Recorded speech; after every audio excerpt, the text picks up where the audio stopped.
இன்றைக்கி நம்ம சாய் கிச்சனில் ஃப்ரெஞ்ச் ஃப்ரைஸ் தான் செய்ய போகிறோம். இதை வந்து கடையில் வாங்குகிற மாதிரி நல்ல ஒரு டேஸ்ட்டோட ஈஸியாக குழந்தைங்களுக்கு பிடிச்ச மாதிரி எப்படி செய்கிறதுன்னு பார்க்கலாம். இது பண்ணுறதுக்கு மீடியம் சைஸ் உருளைக்கிழங்கு 3 எடுத்துக்கோங்க. இந்த மாதிரி தோல் சீவி எடுத்து வச்சுக்கோங்க. இப்போ மேல் பக்கமும் கீழ் பக்கமும் சமமாக கட் பண்ணி விட்டுறலாம். அப்போ தான் சம அளவுக்கு இருக்குங்கிறதுக்காக இந்த மாதிரி மேல் பக்கமும் கீழ் பக்கமும் கட் பண்ணி விட்டுருங்க. இப்போ கட் பண்ணிக்கலாம். மெலிசாவும் இல்லாமல் மொத்தமாகவும் இல்லாமல் கட் பண்ணிக்கோங்க. மெலிசாக இருந்ததுன்னா கருகி போயிடும், மொத்தமாக இருந்ததுன்னா வேகாமல் போயிடும். இந்த மாதிரி கட் பண்ணிக்கோங்க. இப்போ இதை நீல வாக்கில் கட் பண்ணிக்கலாம்.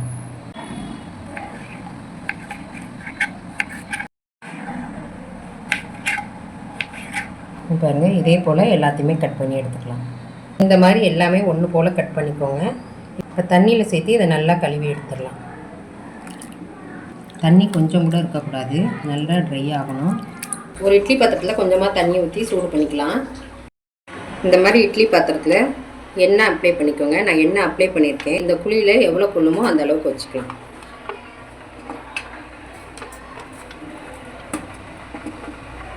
மூடி போட்டு மூடிட்டு 20 நிமிஷம் மீடியம் ஃப்ளேமில் இருக்கட்டும்.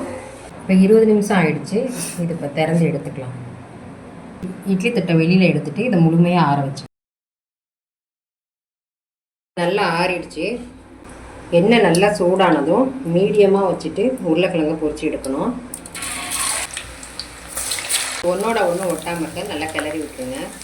இது வந்து நல்லா கலர் மாறணும்னு இல்லை, ஏன்னா இதை 2 டைம் பொரிச்சு எடுக்கணும். அப்போ தான் கடையில் கிடைக்கிற ஃப்ரெஞ்ச் ஃப்ரை மாதிரி இருக்கும். இந்த மாதிரி எண்ணெயோட சலசலப்பு அடங்கினதுக்கப்புறமா ஒரு 3/4 பதம் வெந்தோன்னா நம்ம வெளியில் எடுத்துடலாம். மீதி இருக்கிற உருளைக்கிழங்கையும் பொரிச்சு எடுத்துக்கலாம். இது இப்போ வெள்ளை கலரில் தான் இருக்கும். நல்லா ஆறின பிறகு நம்ம இன்னொரு டைம் பொரிச்சு எடுத்துக்கலாம். இப்போ ஆறிடுச்சு, இன்னொரு டைம் நம்ம பொரிச்சு எடுத்துக்கலாம். இதை நல்லா மீடியம் ஃப்ளேமில் வச்சுட்டு நல்லா கலர் வந்து பொன்னிறமாக ஆகிற வரைக்கும் நம்ம வேக வச்சுக்கலாம். இந்த மாதிரி கலர் மாறினதும் இப்போ ஒரு பிளேட்டுக்கு மாற்றிக்கலாம். ஃப்ரெஞ்ச் ஃப்ரைஸ்க்கு கரெக்டாக இருக்கும். இப்போ இது எல்லாத்தையுமே பொரிச்சு எடுத்தாச்சு. இப்படி சாப்பிட்றதுக்கும் நல்லா தான் இருக்கும். நான் வந்து இது கூட மசாலா சேர்த்து பண்ண போகிறேன்.